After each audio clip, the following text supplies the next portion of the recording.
Hello, good morning. Ang lakas ng ulan ngayon dito sa Pari.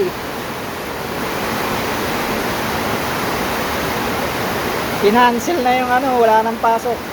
Sana lahat na wala nang pasok. Ang lakas ng ulan. Guys. Ayun oh.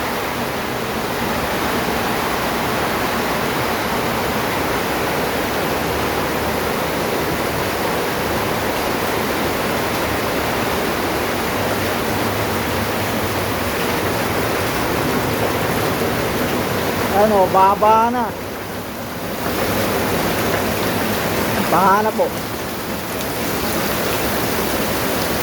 Late lang po yung pag-cancel ng walang pasok. Sana kanina pa yung dalawang anak ko nakapasok na rin.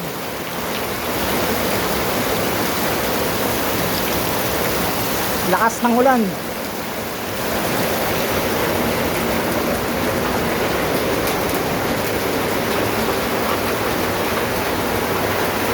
Yan, good morning po sa inyo. May bagyo na naman po sa Apari.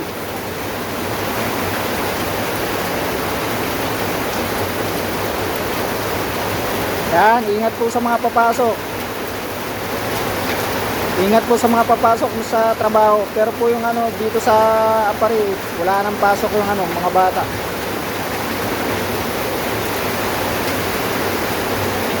Yan.